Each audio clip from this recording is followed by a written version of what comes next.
आज के एपिसोड की दो चीजें जो मुझे बहुत ही अच्छी लगी, यानी कि पहली चीज हमारी चुटकी यानी नताशा के कदम पड़ गए मकवाना हाउस में, वो भी कलर लगे हुए पैरों में। यानी कि जब गार्डन से गुजर के आधी रात को उसके घर में गुजरी तो वो कलर का डब्बा इसका बाही गिरा के गया था। मतलब उन पैरों के साथ उस लड़की के कदम पड़ गए। अब कदम तो पड़ गए, मतलब समझ लो कि मकवाना की वाट लगने वाली है।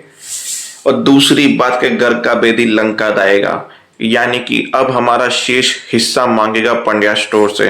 और शेष भी वहां उसी रात को मखवाना फैमिली में गया हुआ है दादी से बात करने के लिए, यानी कि धवल की माँ से बात करने के लिए, जो उसे बताएगी कि तुम्हें हिस्सा चाहिए तो तुम केस करो, कोर्ट जाओ और कागज लेके आओ, वकील से मैं बात करूंगी, क्योंकि हिस्से तो लड़कों के ही होते हैं, लड़कियों के नहीं। भाई साहब ये किस लेवल पे जा रहा है इसमें। चलो कंटिन्यू करते हैं कहानी को। सब लोग आए, फिर बोला कि धामा का ध्यान नहीं रखा, ये वो। धामा ने सॉरी बोला था, मिट्ठू बोला था, मैं मिट्ठू बोला था। फिर सब लोग बोले धामा आप दरवाजा खिड़की बंद नहीं कर सकती थी, वगैरह वगैरह वगैरह। शेष बोला। फिर चुटकी ने बोला तुम्हें शर्म भी है, एक तो तुम लोग दामा का ध्यान नहीं रख सकते, ना दुकान संभाल सकते हो, ना घर संभाल सकते हो, तो तुम किस काम के हो ना।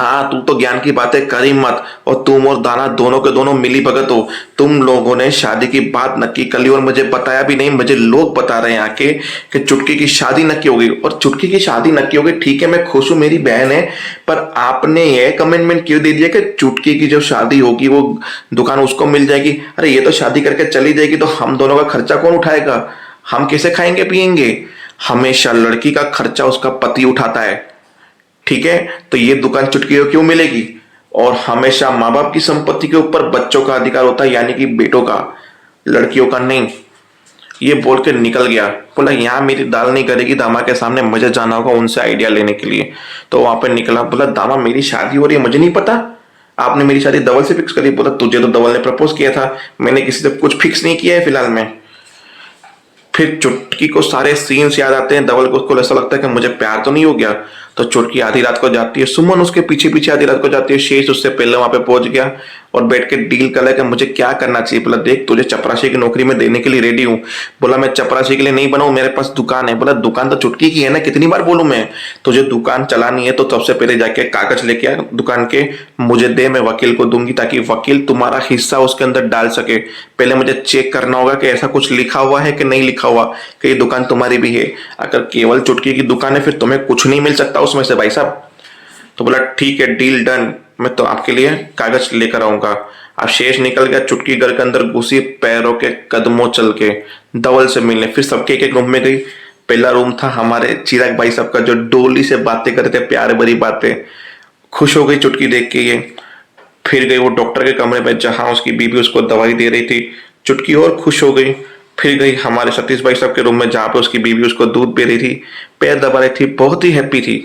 चुटकी ने बोला क्या फैमिली है, बिल्कुल मेरे चाचा चाची की तरह, मेरे बड़े पापा मेरे बड़े मम्मी की तरह, ऐसा मेरी फैमिली की तरह।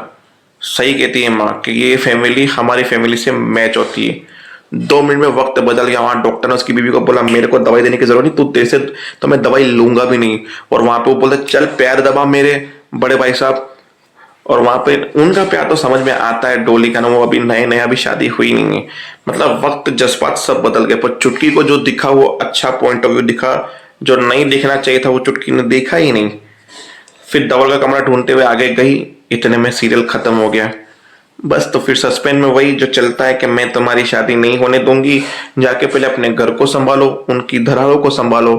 वहां पे बोला शादी तो मैं होके रहेगी। बोला जा चोटी, मैं तेरा पंड्या स्टोर भी ले लूंगी और शादी भी नहीं होने दूंगी। तो देखते हैं ना भाई साहब कि ये गेम कहां तक जाता है। चुटकी आके फंस जाएगी इस परिवार में उन 2 बहुओं की तरह, तीसरी बहू की लाइन लग जाएगी अपने सपनों को मारने में, या चुटकी उन 2 के सपने तो पूरे करवाएगी, खुद के भी पूरे करेगी और मखवाना की वाट लगाएगी वाट। जय हिंद, जय भारत।